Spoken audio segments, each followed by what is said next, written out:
Assalamualaikum warahmatullahi wabarakatuh. Perkenalkan kami dari kelompok 1 Inovasi Pembelajaran Bahasa Indonesia dengan anggota saya sendiri Taib Marsya dengan 2202 1040 2103 dan saya Alfiana Rasa Sabila dengan 2202 1040 dan saya Fadela Putri dengan 2202 1040 2101. Di sini kelompok kami akan memaparkan tentang sebuah teks narasi dan inovasi di dalam pembelajarannya.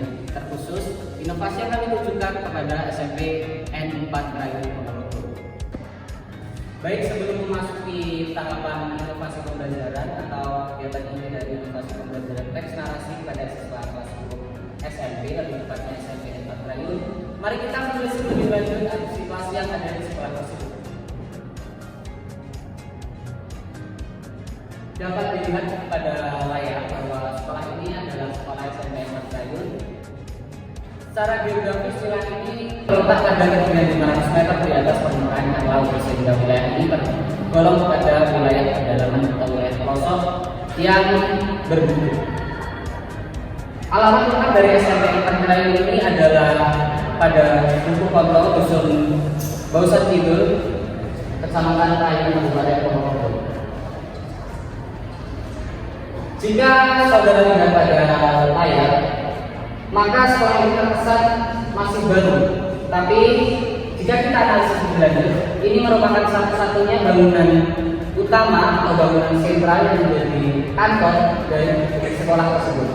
Sekolah ini tidak terlalu mendapatkan perhatian dari pemerintah karena kuantitas peserta didik sekaligus wilayah yang terpencil pada bagian perbatasan Kabupaten Trenggalek di sebelah selatan dan Kabupaten Pacitan di sebelah barat laut.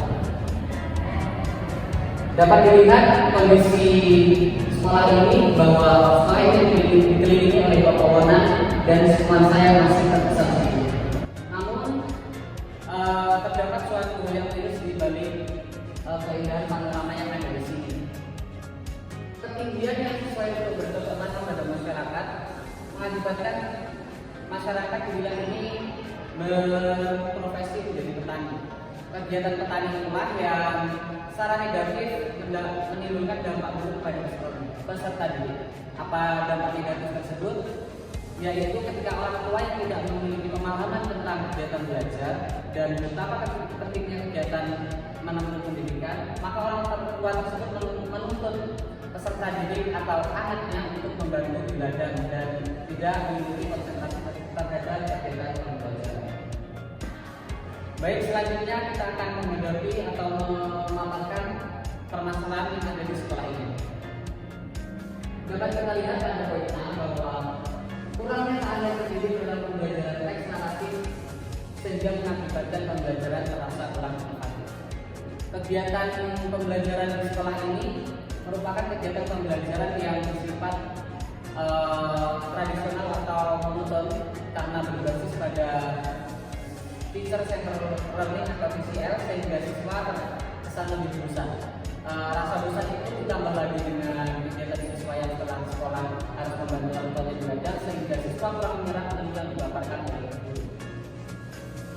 Keahlian pendidik di sini terkesan kurang atau minim karena sekolah ini berada di pelosok, sehingga kompetensi guru secara tidak langsung terpengaruh di dalamnya karena guru di sini kurang mengikuti kegiatan seminar pendidikan dan lain-lain karena aspek atau karena keterlambatan prasarana.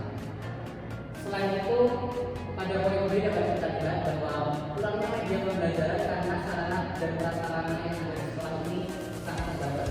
Sarana yang ada di sini hanya terdiri dari satu perpustakaan kecil dan di situ hanya terdapat buku paket yang usang dan jarang sekali disebut oleh guru. Selain itu, pihak perpustakaan juga terkesan protektif dalam menjaga buku-bukunya karena takut akan kehilangan buku. Buku tersebut hanya boleh dipinjamkan kepada siswa dengan ketentuan ketat, yakni peminjaman hanya dilakukan pada hari-hari tertentu saja. Hari tersebut yang hari produktif, hari Senin dan hari Kamis. Kemudian pada poin C, bahan ajar menggunakan buku paket dan setelahnya sehingga terkesan membosankan. Nah, Poin ini memiliki korelasi dengan poin sebelumnya. Keterbatasan buku ditambah dengan pembelajaran yang monoton, maka semakin menambah minimnya pengetahuan siswa. Prasarana di dalam sekolah ini sangat terbatas, misalnya saja proyektor pembelajaran. Di sini hanya terdiri satu proyektor saja yang biasanya digunakan untuk hal-hal penting saja dan sangat sulit untuk digunakan atau dimanfaatkan siswa dalam kegiatan pembelajaran. Kemudian dari analisis yang dapat kita ketahui, maka kelompok kami memiliki solusi terkait permasalahan tersebut. Tentu solusi permasalahan dari kelompok kami dapat ditentukan pada poin pertama, yaitu pembuatan media pembelajaran berupa PPT. PPT atau media PowerPoint terkesan biasa saja pada kegiatan pembelajaran siswa di perkotaan. Namun kegiatan ini terkesan sangat menyenangkan dan edukatif bagi seperangkat siswa yang ada di sekolah tersebut. Kenapa PPT digunakan pada pembelajaran ini? Karena kelompok kami ingin memberikan pembelajaran yang menggunakan atau memanfaatkan prasarana secara maksimal dan optimal. PPT di sini dapat disediakan oleh guru melalui peminjaman barang dari pihak kantor yang menyediakan PPT tersebut dengan ketentuan yang ketat tadi. Kemudian media pembelajaran PPT diberikan kepada siswa kelas 10 lebih tepatnya yang memberikan pembelajaran tentang teks narasi. Sehingga dengan pemberian pembelajaran berupa PowerPoint, siswa tidak terkesan bosan karena hanya diberikan bacaan saja. Nah, selain itu diharapkan juga siswa menangkap pembelajaran dengan baik karena pembelajaran PowerPoint terkesan interaktif dan lebih mudah. Kemudian solusi terkait permasalahan tersebut itu memberikan pembelajaran berupa media audiovisual lagu yang akan diputarkan dengan tujuan memberikan pemahaman yang lebih mengenai materi tersebut. Teks narasi yang biasa diajarkan di sekolah-sekolah konvensional yaitu memaparkan atau mendeskripsikan tentang pemahaman atau materi yang ada di buku paket. Namun inovasi yang dapat dilakukan yakni memberikan pembelajaran audiovisual. Proyektor yang diberikan di kelas dapat digunakan oleh guru untuk menayangkan video yang ada di YouTube atau media pembelajaran lain, meskipun dalam sekolah tersebut mengalami perlambatan atau hambatan jaringan, namun tetap saja sekolah tersebut bisa mengakses video yang ada di YouTube. Video audio visual berupa lagu baru, namun lagu yang kita berikan adalah lagu yang bersifat mendidik, karena lagu nanti adalah lagu bersifat kebangsaan dan lagu yang berjiwa nasionalisme. Dengan tujuan siswa lebih memahami materi dan menanamkan juga patriotisme pada siswa. Mungkin itu saja analisis dari situasi dan permasalahan dari sekolah SMPN Lain. Untuk materi inovasi pembelajaran bisa diterangkan lebih lanjut pada ini. Baik, sebelumnya sudah dijelaskan oleh rekan saya kondisi sekolah yang ada di SMPN Patrayan. Selanjutnya saya akan menjelaskan bagaimana sih konsep inovasi yang akan kami lakukan pada SMPN Patrayan ini. Nah, ada tahapan-tahapan inovasi yang akan kami terapkan pada saat kami mengajar di SMPN Patrayan. Yang pertama adalah guru masuk ke kelas dan menjelaskan tentang kegiatan belajar apa yang akan dimulai. Nah, sebelum kami masuk ke materi tentang teks narasi, kami akan memberitahu kepada siswa-siswa materi apa yang akan kami jelaskan pada hari ini. Agar siswa tidak merasa kebingungan, hari ini akan mengikuti pelajaran apa. Yang kedua adalah guru menjelaskan materi menggunakan PPT yang sudah dibuat tentang teks narasi. Sudah dijelaskan pada sebelumnya bahwa permasalahan di SMPN Patrayan ini adalah kurangnya sarana prasarana dan hanya terfokus pada buku. Maka dari itu, kami membuat inovasi berupa PPT yang dijadikan untuk menjelaskan materi. Nah, dari PPT tersebut, kami akan menampilkan tentang pengertian apa itu teks narasi, jenis-jenis teks narasi, ciri-ciri teks narasi, dan semuanya yang berkaitan dengan teks narasi. Mengapa kita menggunakan PPT? Karena agar pembelajaran di dalam kelas tidak monoton dan tidak hanya terfokus pada buku saja, agar anak-anak itu tidak bosan dalam mengikuti sebuah pembelajaran. Yang terakhir adalah guru memberikan penugasan berupa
Kemudian yang kedua yaitu ada penugasan menggunakan lagu menjadikan sebuah wadah untuk memahami dan menarasikan lagu tersebut. Sesuai konsep atau tahapan inovasi yang sudah dijelaskan oleh rekan saya tadi, lagu akan dijadikan sebuah patokan sehingga siswa diberikan tugas untuk menarasikan lagu tersebut sesuai atau mengidentifikasikan lagu tersebut sesuai dengan struktur, baik struktur maupun kebahasaannya.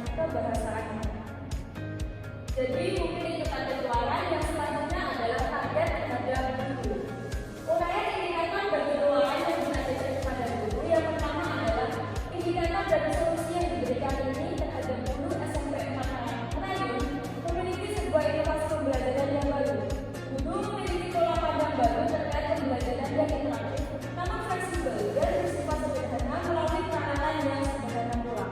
Jadi karena seperti yang dipermasalahan tadi yang sudah dibolehkan, seperti karena kurangnya jumlah guru serta rendahnya SDM dalam sekolah tersebut, jika kita solusi yang sudah ada tadi diterapkan ke dalam sekolah SMP yang di Pancoran ini akan memberikan atau membuka pandangan guru, sehingga guru lebih memiliki pola pandang yang baru terkait pembelajaran. Guru akan lebih mengeksplor ide-idenya untuk menarik siswa untuk lebih semangat dan pembelajaran tidak terkesan membosankan. Kemudian yang kedua adalah indikator dari solusi yang diberikan, yakni siswa terkait akan mendapatkan model pembelajaran yang baru dan berbeda serta tidak bersifat deskriptif formal yang membosankan. Siswa lebih bersifat kreatif dengan keahlian membuat teks narasi yang terarah dari guru. Karena sesuai tadi yaitu penugasan kita akan memberikan sebuah lagu. Nah di sini siswa akan lebih bersifat kreatif karena siswa akan lebih mengolah idenya serta menemukan atau menceritakan cerita-cerita dengan cara mereka tersendiri sehingga timbul keragaman cara bercerita yang terarah dari guru. Jadi kesimpulannya dari inovasi yang sudah kami buat adalah inovasi dalam teks narasi memberikan kemungkinan untuk mengembangkan cara baru dalam bercerita, menambah dimensi baru, dan meningkatkan daya tarik pembaca atau mendengar. Penggunaan teknologi seperti pembuatan PPT dan kegiatan berinovasi juga penting dilakukan saat ini, sehingga mendukung keberagaman bercerita. Terima kasih. Baik, di sini saya akan menjelaskan materi tentang teks narasi. Seperti yang sudah kita ketahui atau kita sudah dengar bahwa narasi itu sudah sangat erat hubungannya dengan cerita. Jadi apa itu teks narasi? Teks narasi adalah sebuah karangan cerita yang menyajikan serangkaian peristiwa kejadian yang kemudian disusun secara kronologis sesuai dengan urutan waktunya. Teks narasi sendiri merupakan jenis teks yang menceritakan suatu kisah secara kronologis atau sesuai dengan urutan waktu terjadinya suatu peristiwa. Baik, untuk yang selanjutnya adalah ciri-ciri teks narasi. Ciri yang pertama yaitu teks narasi berisikan tentang cerita, kisah, dan peristiwa tertentu. Kemudian teks ini ditulis menggunakan gaya bahasa yang naratif. Gaya bahasa yang naratif ini merupakan gaya bahasa yang berusaha menceritakan sebuah kejadian. Kemudian ciri yang kedua yaitu memiliki alur yang jelas dari awal hingga akhir cerita. Karena teks narasi ini menceritakan kronologi dari awal hingga akhir, jadi alurnya harus jelas. Kemudian ciri yang ketiga yaitu terdapat suatu peristiwa maupun konflik. Kemudian ciri yang keempat adalah terdapat sejumlah unsur-unsur pembentuk seperti tema, latar, alur, karakter, dan sudut pandang. Sehingga karena unsur-unsur ini merupakan unsur dari sebuah teks cerita. Untuk materi selanjutnya akan dijelaskan oleh rekan saya. Baik, selanjutnya saya akan menjelaskan jenis-jenis teks narasi. Di sini ada 3 jenis teks narasi. Yang pertama ada narasi informatif, yang kedua ada narasi artistik, dan yang terakhir ada narasi sugestif. Nah, yang pertama adalah narasi informatif. Apa sih narasi informatif itu? Narasi informatif adalah karangan yang bertujuan untuk menyampaikan informasi dengan tepat berdasarkan peristiwa atau kejadian. Maksudnya, kita menyampaikan informasi dengan tepat berdasarkan peristiwa atau kejadian yang sedang terjadi. Nah, yang kedua adalah narasi artistik. Narasi artistik merupakan karangan yang menceritakan suatu kisah atau peristiwa dengan tujuan untuk memberikan pengalaman estetis kepada pembacanya. Dan yang terakhir adalah narasi sugestif. narasi sugestif adalah karangan yang bercerita mengenai peristiwa atau kisah dengan maksud terselubung kepada para pembaca atau pendengarnya. Maksudnya di sini adalah karangan tersebut mempunyai makna tersembunyi yang disampaikan kepada para pembaca atau pendengar. Nah, materi selanjutnya akan dijelaskan oleh rekan saya. Baik, memasuki bagian terakhir dari teks narasi. Bagian ini yang paling penting karena di bagian ini adalah bagian struktur atau unsur pembangun dalam setiap teks narasi. Teks narasi secara umum dibagi menjadi 4 bagian penting di dalamnya, yakni berisi orientasi. Apa itu orientasi? Orientasi itu berisikan maksud, tempat, tokoh, serta watak ya dari setiap tokoh yang sedang terjadi. Bagian kedua yang komunikasi, di mana seorang tokoh dalam cerita ini sudah menemukan konflik atau sebab yang memicu sebuah masalah pembangunan cerita. Resolusi merupakan bagian ketiga dari struktur teks narasi. Pada bagian ini konflik sudah mulai mereda dan tokoh sudah menemukan benang merah terkait solusi dari permasalahan yang dihadapinya dalam sebuah cerita. Bagian keempat adalah reorientasi. Apa itu reorientasi? Di sini reorientasi adalah penutup sebuah teks narasi. Bagian ini berisi pesan moral atau cerita yang mengandung suatu kebajikan. Tahap ini biasanya tidak wajib dalam sebuah teks narasi. Nah, murid-murid sekalian, berikut adalah berbagai definisi dan jenis serta struktur sebuah teks narasi. Selanjutnya, silakan kalian menarasikan sebuah lagu yang kami sediakan untuk kalian narasikan dengan kreatif.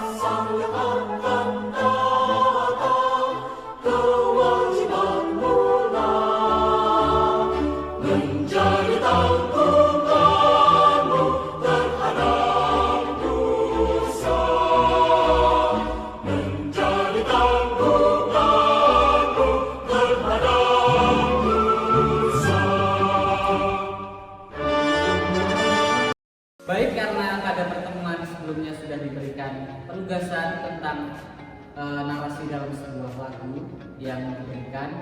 Pada pertemuan kali ini saya meminta kepada salah satu anggota kelompok yang terpilih untuk menarasikannya di depan kelas dan dipaparkan kepada teman-teman yang ada di kelas ini. Demikian tadi adalah pemaparan inovasi terkait permasalahan yang sedang dihadapi oleh kelas 7 SMP Negeri Kabupaten Ponorogo. Semoga inovasi yang diberikan menjadi solusi terkait permasalahan yang sedang dihadapi sekolah tersebut. Demikian dari kelompok kami. Assalamualaikum warahmatullahi wabarakatuh.